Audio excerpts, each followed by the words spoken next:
All right. Hello and welcome to the Wildcast podcast. Michael Lev here from the Arizona Daily Star. I am joined by my colleague Bruce Pascoe. Bruce, how are you? Good. How are you doing? I'm doing fine. Thank you. The basketball season kind of never ends. So Bruce is in the midst of, figuring out what's going on with the roster for Tommy Lloyd's team.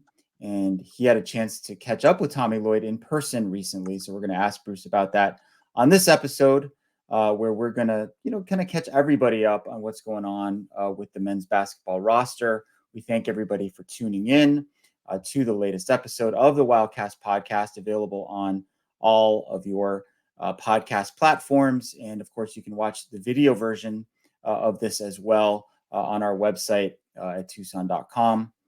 Bruce, you went up to the Wildcat Welcome Caravan event up in Phoenix. Set the stage for us. What was that like? What was that all about? And what was your interaction like with Tommy Lloyd? Well, it was good. I mean, it was kind of like it was a fan festival thing. The usual Bear Down song, and Wilma and Wilbur were there, and all that kind of pomp or whatever you call it, and all that. So, but the interesting thing, and they used to do this years ago. The interesting thing is they haven't done it since 2018. And I didn't even realize it had been that long, but I guess with COVID and everything, they had called them off. So basically, it's a tour of stops around the state. And I think Desiree Reed Princeau decided to, and her team, whoever it was, she didn't want to take all the credit, but I think they decided to sort of revitalize it. And I think it's expanded. They're actually going to make like 7 stops all over the state, even Yuma today, I believe, or this week, and then and Tucson at the Union Public House, and then they're going to a couple other places, even Pine Top, or and back to Glendale, I think, in the Phoenix area. So just it's an attempt for them to engage with fans that aren't based here mostly, and then I think for me it was a chance to go up and we don't really have a whole lot of access outside of the season to the players and the coaches, so it was a good chance to get with Tommy Lloyd. And he did a couple of television interviews with Phoenix TVs before, and then he sat down with me for about 10-12 minutes, which is really helpful because I mean, it's the first time I had talked to him since the Clemson loss, and there's just obviously been as there always is every April, just an avalanche of news. So I had a list, and I was like, okay, what about this? What about that? What about that? Because he had to go. I mean, he had to do his fan thing. Mostly it wasn't about media. It was about him, shaking hands and playing ping pong and hanging out with fans and all that. That was his job. So, but I did get a good sense and check with him a little Sure. bit. So it was Do we pretty think, helpful. yeah, I'm going to ask you specifics about that in a second, but do we think that they are literally driving like in the same van to these events? Like, is there like a U of A, like, Well, is there a some of literal them van or are. a literal caravan of cars, or do they all just, do you think, just drive separately and Yeah, no, caravans I think kind of some a of them are. euphemism? I think John Cord and Becca Morris came up together with some, I think, and some of them are coming together. I think Tommy Lloyd came to that one separate because he was already doing Big 12 meetings. But yeah, they do actually carpool. And I asked a couple of them, like, you guys going to get like a booster to fly to Yuma? Because that's tough to get to Yuma That's a haul. Yep. there and back in a day. You can go there one day, certainly 3, but they said, yeah, they're going to drive. I don't think Lloyd is going to that. Or I'm not sure about Brennan, but a few coaches are. They're committed to it, and so But yeah, no, they're going together, and I think I think there's some decent camaraderie among some of those coaches anyway. So it's kind of fun for them, and for this time of year, aside from the spring sports, of course, a lot of them have a little bit of downtime. They're able to do this between recruiting seasons and stuff like that. So it's works out kind of for everybody, and the weather's really good. The place they were in Phoenix was kind of an indoor outdoor, one of those culinary dropout kind of places. It was really it was pretty ideal. Really, it was fun. It's a good setting for Tommy because he likes to Yeah, play, right? So there was shot yeah, video of yeah. I him think playing I think table it's just tennis and right, right. Yeah, no, I was trying to get I was trying to get video of him, like when it really got a good rally, but it wasn't much. But I still posted something, just and I think a couple of the coaches were playing, and there was a cornhole, and all those other kind of bar games and stuff like Sure. that. Yeah. But Yeah, mostly it I've was been to just the mostly just people mingling. yeah, I've been to the Culinary Dropout here in Tucson a couple times. It's a cool setup, like you can Yeah, play games if you want to. The food's really good. You can kind of, if you had like teenagers, you could kind of do your own thing in one part of the restaurant, and they could go play games if you wanted to do yeah. it that way. So it's pretty cool. So Bruce had a Q&A with Tommy that is on our website. Once again, Tucson.com. You can also view that via the Wildcaster app. I use the Tucson.com app a lot now. It's very stripped down and very easy to use, especially if you're a subscriber to our publication. I think that's a good way to go. You touched on many topics with Tommy in that Q&A, including the Clemson game, sort of the fallout from that or how that all went down, Umar Balo's departure. He also mentioned Henry Vasar, I believe, in that piece. So give us some of your highlights of what he had to say. Yeah, that was it. There's actually, I didn't even get to ask him everything I kind of wanted to, but there being like, for example, Paulius Morauskas and Philip Borovichin and those guys moving on. I don't know that, but definitely got a feel for where he's at. I think the bottom line is that they've got assuming if everybody comes back from the NBA draft pool. They have 12 guys, and I don't think they're going to add anyone if they don't. And that's kind of mostly what I wanted to know. That's usually the big question. Of course, anytime you're in this kind of roster transition process, where are they going? How many guys are they looking for? What positions? And I think right now that was kind of the biggest thing. And I think if certainly if Caleb Love stays in the draft or KJ Lewis, then they're going to probably need another guard. And I asked him about that, and he said, we're not going to do anything till then, but of course we have some names. And then he looked at me and says, well, they're doing it too, and so that was that, and that's true, because if you're a guard who wants to play, you're not coming to Arizona if those guys are all coming back. But if Caleb Love leaves, you might think about it, and I think that's what's going to happen. So I think we're kind of in a lull here, where the NBA Combine's coming up. We're going to see how these guys do. In Love's and Lewis case, they're going to the G League camp. We'll see if they get invited to the NBA Combine, and if they don't, that's probably a sign they might want to consider coming back. I think there's a decent chance they both come back anyway, and but we'll see. So they're kind of in a lull between that, and then when their decisions made, then recruiting may or may not pick up at that point. It's kind of a holding pattern, which is interesting, because I think last year this time Lloyd still had a whole bunch of guys, still had a whole bunch of spots to fill, and it really took until mid late May until things started looking like he actually had a team, and then lo and behold, they put together kind of a top 15 team, and that's what they were this season. The setup is so different in basketball versus the sport that I primarily have covered throughout my career, football. I mean, football, you Yeah, basically have to declare one way or the other. Like you're either in or you're out. There's no like, I'm going to put my name in, yeah, I'm going to work out, I'm going to see how it goes, and if it doesn't go the way I want, I'm going to come back to school. That does not exist in football. That is how it is in basketball. And to me, if you have any shot of playing in the NBA, um, there's I would pursue that. I would pursue that option that they're making available to all these guys to test the waters, right? I mean, what do you have to yeah. lose? Yeah, they changed it several years ago, where there's literally no penalty, no repercussion, no nothing. As long as you follow the deadline, you have to apply by, I think it was whatever it was, late April this year, and then you have to withdraw by 10 days after the combine. And there's really two ways you can go about it too. You can also, right after the season, request a formal written feedback, and the NBA assists, and they get, I don't know how it works exactly, but they basically get some feedback from scouts and league people, and they can tell you even before you declare for the draft, hey, you have a chance, you need to do this, forget it. And apparently they're pretty straightforward about that. And so you can do that. And I had thought that that's what Jaden Bradley was doing. And then all of a sudden, his name showed up on the list. So I think he got the feeling he might as well go ahead and take it another step.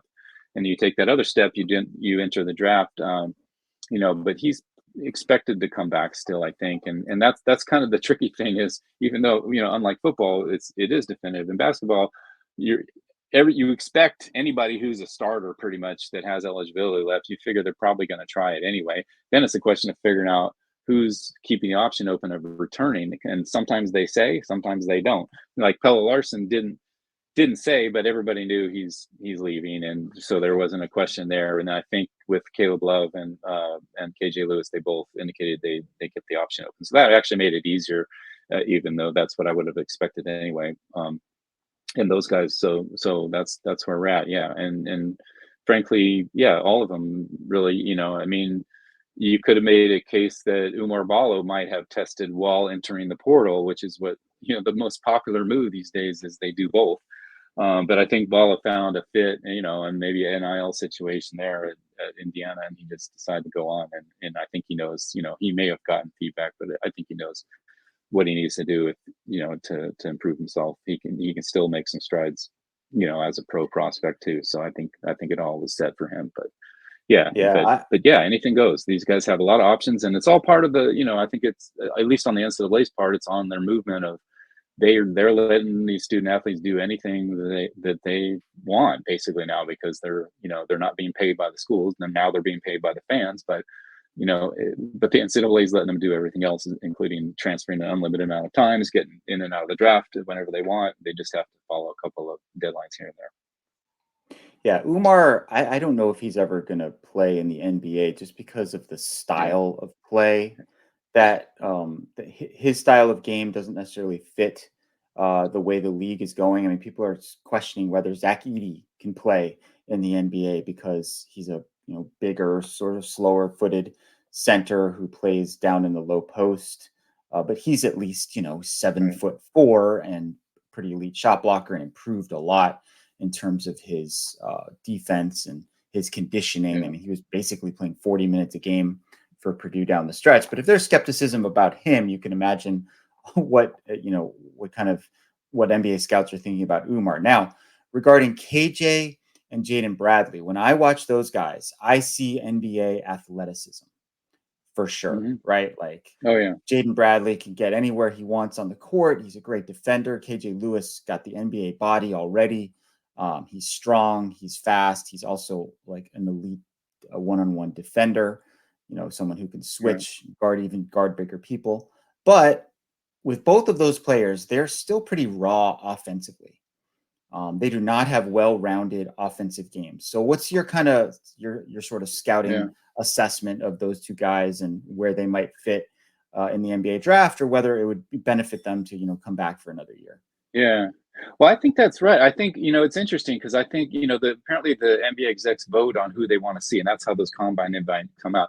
If I was an NBA exec, I'd want to see KJ Lewis more than any of these guys, because I know what Pelle Larson can do. I know what Caleb Love can do, but KJ's got upside, terrific upside. You're right. It's not developed offensively, partly because they didn't need him to do that much offensively. He did what they wanted him to do, and then defensively, he was really something. And you're right, physically, he's ready. I mean, he is expected to come back, but it wouldn't be a complete shock if he blows some people away in this thing and he stays in it. I mean, that's kind of what Dalen Terry did a couple of years ago. People at the beginning thought that he was staying, and and he just, of course, he has really unusual measurables, or whatever you call it, where people just fell in love with him that way. So it's a little bit different, but KJ Lewis has a lot of a lot of things that fit with that NBA. You could see him as an NBA wing who can defend, maybe even a 3-and-D if he develops that 3-pointer. But yeah, a long ways to go offensively. But in some ways, when you have those other measurables and you have the defense, you have the mentality, the offense is one of the easier things to add. And it's something that especially with him being as young as he is, that maybe somebody might like his upside. That said, if he comes back to Arizona, he can, he could potentially play himself into a lottery pick type status if he does add to that offense. And I'm sure that's maybe what he's maybe one of the things he's going to be thinking about doing when he makes his decision. And then, and then as far as Love, I think, one thing I'm not a scout or anything like that, but one thing I've learned over the years is that guys who have one really, really good skill can make it in the NBA if they can, and his skill is shooting. He's just got to get a little more efficient. He got a lot more efficient this year at Arizona, but he can take another step, I think, in Arizona. And, he's been a lot smarter in his shot selection, and his shooting has actually gotten better, than it was, the last year in North Carolina. He's shown he can play in big games. He just, and he's got the size, and I think maybe you could argue he could develop a little bit more as a guy who drives to the basket and can maybe do some fouls that way. And that was something maybe there's some games where he's even said, I remember, I think when they lost at Washington State and maybe the FAU game, he said, something like, I should have driven it or something. Instead, he pulled up and shot, which is sort of his default. But I think that's another piece. If he can develop that mentality, I can go either way.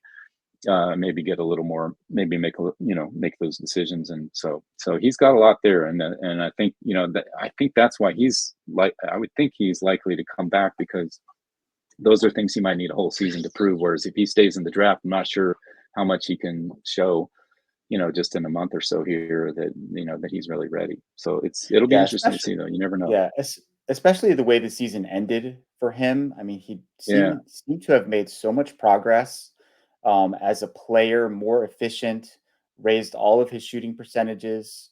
He fit in. He had adapted his game to fit into Tommy Lloyd's system.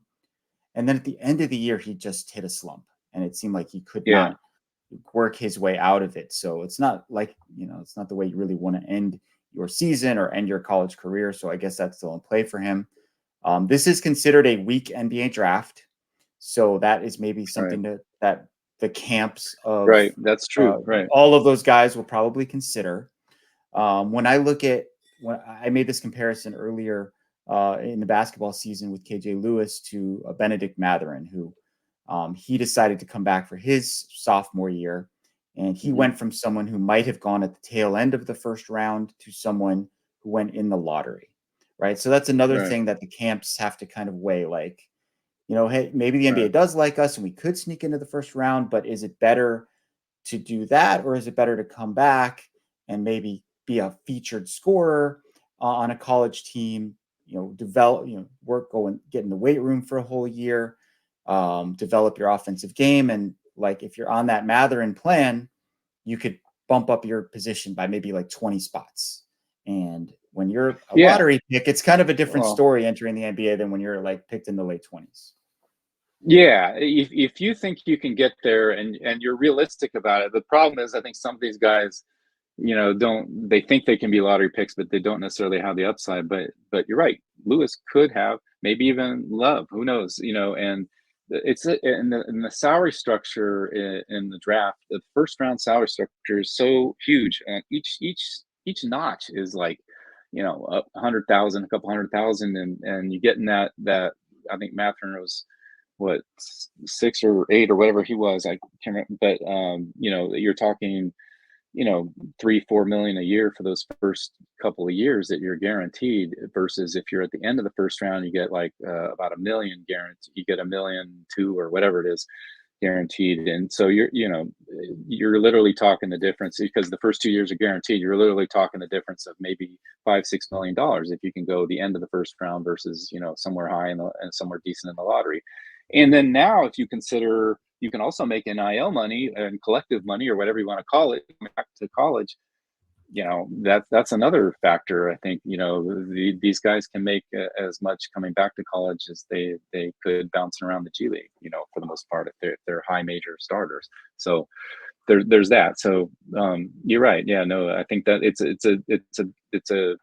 a real interesting equation. I think that's why a lot of us thought Dalen Terry would probably come back and try and be that guy. And lo and behold, he did so well in the pre-draft prospect, he got towards the end of the lottery anyway. And so he made a good decision. We just, we didn't know it at the time. And I think even, it's really an equation. Even Christian Koloko, who went high second round, probably wasn't going to go a whole lot higher the next year, and I think that's why he decided to go. So it's, you know, you have to decide. If it's one of those deals. If you don't have that much upside to improve, you're better off to go. Especially if you're getting older, they seem to downgrade you if you're older. Although that's changing a little bit, but you know, it's a different equation for everybody. Yeah. So if you're Tommy Lloyd and you're kind of trying to figure out what does my roster look like, you have to, you have to wait to see what those guys decide to do. And I'm sure he's got a plan B. You mentioned that earlier. If they lose one, two, or all three of those guys to the draft, or they all come back, I mean, that changes a lot, obviously. In the Right. meanwhile, he Right. is bringing in players from the portal. They've made two notable additions to the roster. Trey Townsend from Oakland, that's Oakland of Michigan, Mr. Oakland. And they also brought in Okay. Toby Awaka. Do I have that? Am I saying that right? You know, I thought it was that way, and Tommy Lloyd actually corrected me. He's like Tobey. So Tobe Tobey. Awaka. Yeah. Tobe Awaka. Yeah. Okay. Toby, He's yeah, he was at Tennessee. Nigerian background. Hmm. Yeah. So we got both of them front court players. What can you tell us about those guys as players? And you've also written about them pretty extensively already. What can you tell us about what you're Yeah, feeling about some of yeah. I their was stories? fortunate enough to talk to. Yeah, I was fortunate enough to talk to both of them. You know, it's funny in this day and age. Like, you know, a lot of times it was tough getting a hold of the players, or you'd go through a high school coach or something. Now you just call their agent, or you text their agent. Their agent sets it up. So anyway, but I talked to both of them. They both seem like really interesting guys. Really, you know, down to earth, hardworking guys. Have been through it. Yeah, I think Lloyd mentioned that Waka maybe was a guy that's doesn't really, didn't really have stats that jump out at you at Tennessee. Um, but Tommy Lloyd said he had watched him. He played for the U19 team, USA basketball last year. He said he was really impressed with him watching him there, and his numbers were actually pretty good there. But I think if you look at his analytic numbers, they're actually really good. And his offensive rebounding and defensive rebounding percentages are off the charts. The problem with him is he's a bull in the china shop deal. He just gets in too much foul trouble, and he has trouble staying on the floor. He had, in fact, when he played here, he was only a freshman, but when Tennessee played here in December of 22, he had 4 fouls in 7 minutes, and that was it. And he still had some foul trouble last year, but he's saying he's working on that. I think he said, I asked him about it. He said him and Tommy have talked about it a lot. That that's something they're going to work on this year and try and improve his maturity, decision making, and aggressive. But he's just one of these guys. He's so aggressive that he has trouble finding that boundary sometimes. But that's, in a way, that's a good problem to have. And I think if nothing else, even if he doesn't get a whole lot better there, now they have a guy that who can go out there and pick up some fouls. They've already got enough. They've got enough other post guys that he doesn't have to stay in the game. Like for example, they said there was some saying that he actually did pretty well, I think, against even Edie in one matchup. If you have a guy like that, or a really tough big man to cover, you don't have to worry about Krivas the whole time. You've got this guy who can go out, give him a little bit different look, and then and be aggressive, and maybe picks up a couple, maybe gets a couple on that guy, who knows? But there's that option there. And then so I think the way Lloyd was explaining it, he's 6'8", but probably is more of a 5 really than anything. Maybe we'll play a little 4 with Krivas, but you could see him being potentially Krivas's backup basically at the 5, and then again in particular matchups with a real need against a big guy, maybe he plays quite a bit. We'll see. What And I about think, Townsend? sorry, and then about Townsend, yeah. He's actually, he's really versatile. He could play 3, 4, or 5. And I think, at Oakland, he's played 5 a lot, kind of out of necessity. That's not unusual at the mid to low major level. That bigs are sometimes only 6'5" or 6'6", and he's 6'6". But he's got pretty good guard skills. I don't, it'll be interesting to see. I think he thinks of himself as a guy who can play the 3. We've seen that before. A lot of times, guys who are 4 know when they're going to be in the NBA, they're not big enough to be a 4, so they say, "Hey, I'm a 3." I mean, there's a little bit of that maybe, but I think he legitimately has an argument for that, because he does have some guard skills. He kind of He grew up playing that way. His ball handling's, pretty good. He just didn't shoot a lot of threes. He shot threes, I think, at about 38%, but he only shot one per game. And I think that's a function of Oakland's offense. So, and that's not that's similar to the way Keyshawn Johnson was at San Diego State. They didn't need him to shoot threes. He wanted to shoot threes. I heard that and I was like, oh, geez, the last thing they need is another four who's going to go out on the perimeter and spray a bunch of threes and hit him at 25%. But he wasn't that guy. He actually was pretty selective, shot more, and still shot more threes than he did at San Diego State. So if they can get that out of Townsend, maybe he shoots two a game this time, and if he can hit at that same kind of accuracy level, 38 to 48%, that helps open up the offense considerably.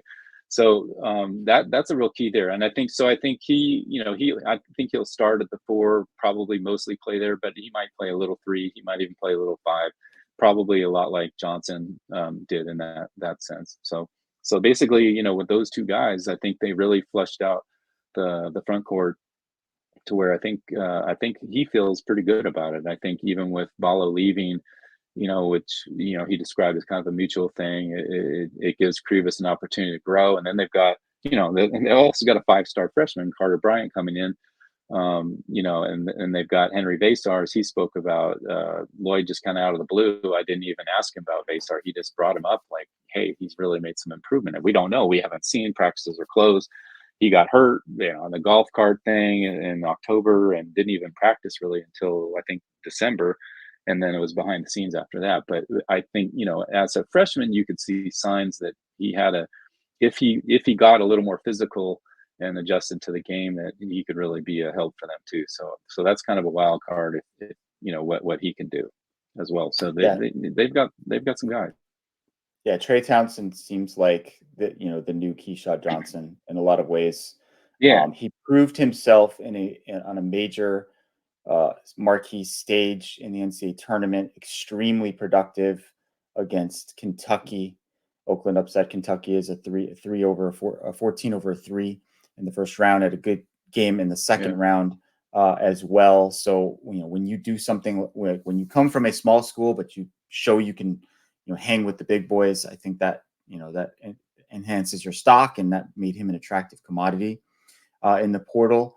When you talk about those two guys, and then you kind of think about Bradley and Lewis coming back, and you've got Krivas and Vasar, you can kind of start to see what the team might look like.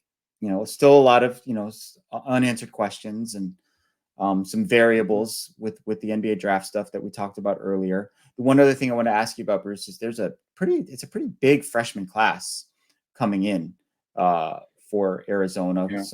Some highly touted guys. What are your expectations for that group? Well, that's the biggest question, especially in the backcourt. I mean, with those two guys we talked about, I think Carter Bryant's going to have to fight for minutes, which will be good for him. But he will be in there in some form.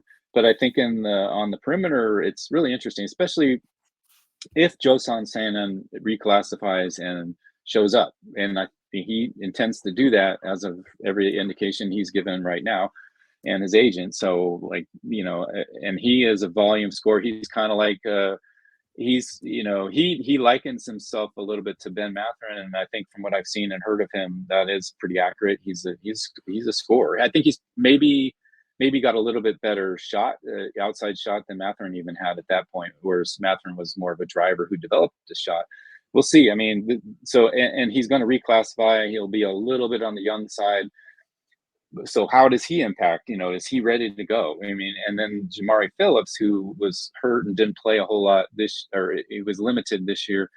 He showed potential, almost 5-star type potential, as a junior, and he's sort of been forgotten about. So I don't know, because of what he went through, I don't know what his impact's going to be. Both those guys, and then of course, both those guys are directly impacted by what Caleb Love does. And I think it'll be interesting if Love leaves. Potentially, they've got guys that are willing to take those shots, but that's going to be a heck of a lot of pressure on a guy like Sanan to come in.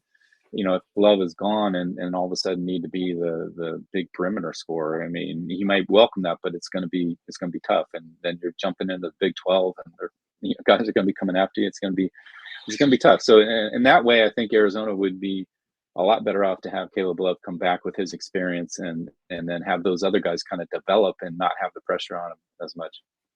Yeah, especially And I think, in the case of especially in the case of Sannon, who would be reclassifying, and we're not totally sure yeah, if that's going to happen yet. But you know, younger guy, right? We saw with yeah, Kylan Boswell that there can be a lot of ups and downs when you're pushing the limit like that. You're coming in as a 17-year-old, or maybe you're just turning 18 when you arrive on campus. So that's a lot to ask. I think right, ideally, if you're Tommy Lloyd, you'd like all of those veteran guys to come back, and you can kind of put the new perimeter players in the position that Bradley and Lewis were in last year, where they're coming off the yeah, bench. They don't have as much pressure on them. They don't necessarily have to score. They can just come in, play with energy, and provide some depth to your team. Regarding Carter Bryant, he is the highest rated of those recruits coming in. Is he a three basically, or a 3-4? he's he's kind of a 3-4 from what I've seen. I think he'll start as a 4 mostly. Because it might take a little while to. Well, I don't know. It's hard to say, but I think that's kind of been my understanding is that he is a 3-4, but I think he'll play more 4. But I think it'll be interesting to see. There are some things to decide there, and one, of course, is if Love comes back and Lewis, those guys, because those guys can play 2-3 together. If Basar proves to be worthy of a lot of minutes, and then you've got those other 2 transfers, and maybe you need some guys to kind of push out to the 3, and it could be matchup deals. He is kind of, I'm not really sure there, but it is interesting that they went out because they got those transfers because it'd be easy to say, well, Brian is talented enough. I think we're good there or whatever, and not worry about getting a Trey Townsend as much. But in this day and age, college basketball, it's usually about getting older, and at the same time, you're trying to keep your young guys happy by playing them enough. So I think in some cases the model is, yeah, you can get those guys as freshmen to kind of buy into playing a reserve role and learning, and then like Krivas, you kind of maybe want to let them start as a sophomore. It's tricky. It's a really balancing act, how that works. This is why Tommy Lloyd gets paid the big bucks to make those Yeah, types of decisions. I personally would like to see him expand his rotation a little bit. He kind of talked about that coming into the year, but yeah, pretty quickly it was down to 8, and he stuck with that 8 yeah, for almost the entire season. And look, I get it. Like, you want to play your best guys, and maybe he deemed, that Borovic and Moraskis weren't necessarily ready yeah, for prime time, right? But you never know what's going to happen. Like, you might get into a game like yeah, that Clemson game where like no one's hitting a shot, and you want to make sure that those other guys are ready to go. They got really lucky with injuries this last season. They basically didn't have any injuries, and it's unlikely that none. positive injury Yeah, luck is going to continue next year.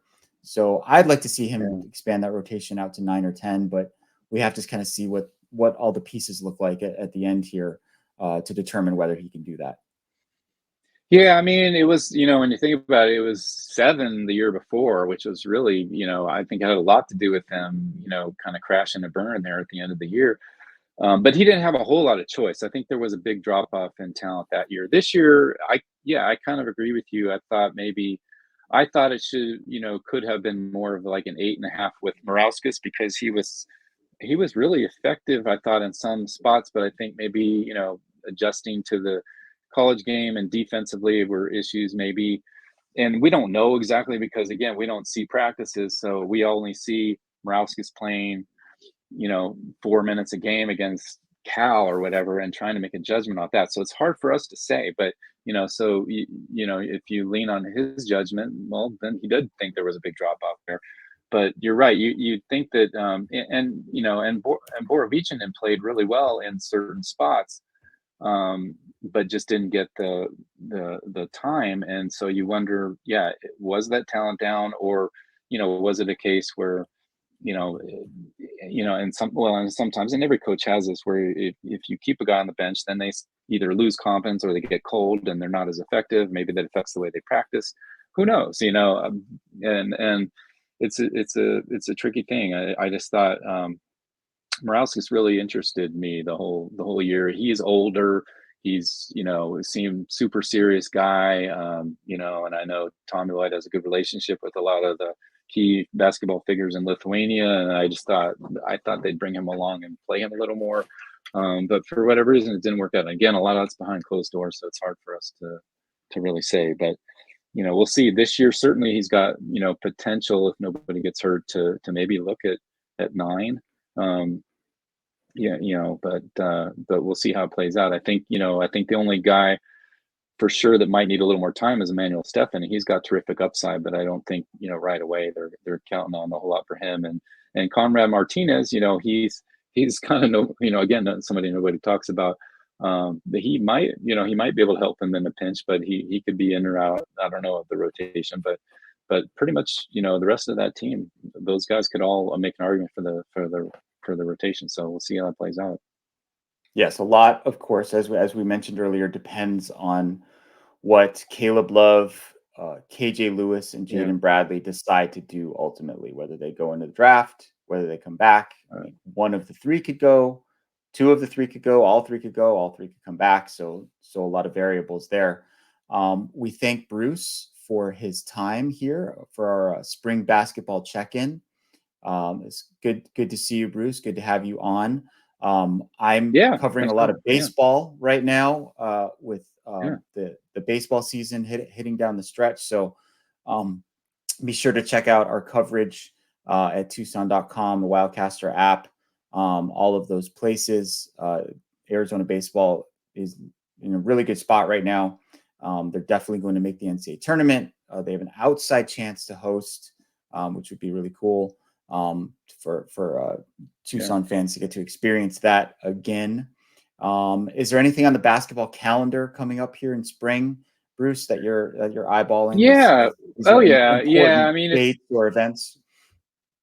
yeah, I think, well, next week this weekend is actually the G League Elite Camp where Love and Lewis have been invited to, and then I think there's about 44 guys in that, and they're saying about 6 to 8, maybe 10 get invited to the G League Camp.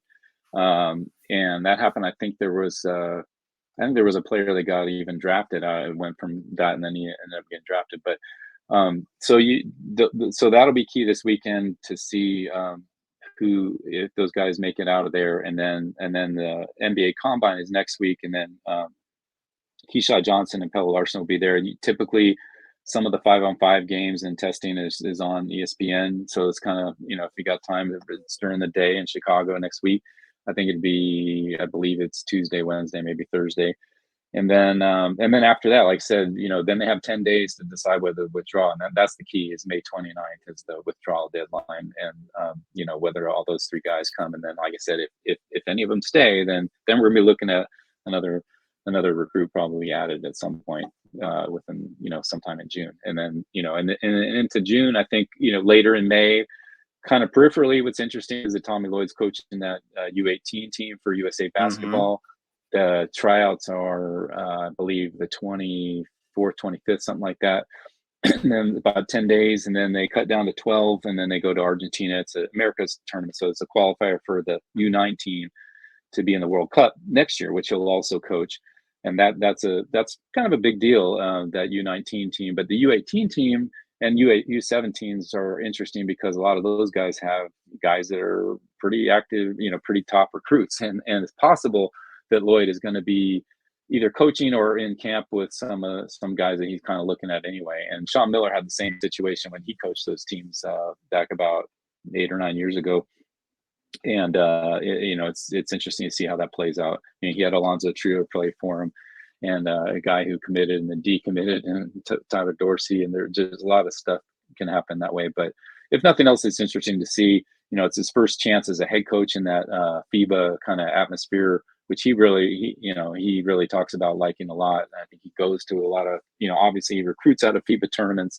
I think he found Conrad Martinez, was like a MVP of one of, or something, that helped lead Spain to a gold medal or something in the 16 or something like that. So this is his chance to get out there and experience it himself. And I think, he talks a lot about wanting to grow as a coach and needing to and all that, taking some of the blame when things don't go well. This is a chance for him to grow. I mean, and within different rules and different structure, but you can always incorporate little pieces of that. And I would imagine he'll pick up something this summer. And then, and also what's valuable too is you're working with, other head coaches are your assistants that he has. And then also there's a junior team committee of also top head coaches. They're all going to be there watching the tryouts. They're all talking to each other. They're all going out drinking beer together and talking about strategies and this and that. And that's just an incredible, not only, fun experience for him, I would think, but also a great learning experience too. Yeah. No So matter there's what. that. And then of course Yeah. the NBA draft in June. Yeah. No matter what career you're in, including ours, like you can always learn something new. Right. Yeah, I absolutely. Yeah. haven't really spent a lot of time as a podcast host. So hopefully Well, that's the people thing. I enjoyed mean, this yeah, episode. it's right. It's all changing. Like, they didn't teach us about podcasts in schools when we went to school. It was like, this is all, relatively new, and it's all, evolving the way we deliver, our, whatever we're able to do and information wise. And just like coaching's evolving, college basketball's evolved in different ways. And those guys are, keeping on top of it that way. It's like, yeah, it's like any profession. Yeah. When Bruce and I went to school, podcasts did not exist. I'm pretty sure you're in the same boat as me when you go on the road with at the Daily Wildcat or the Daily Northwestern, I should say.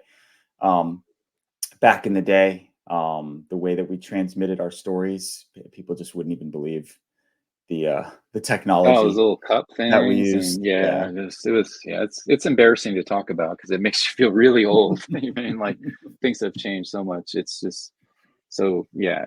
I mean, yeah. Sometimes it came down to you literally had to call in and dictate it to somebody because it didn't work for whatever reason.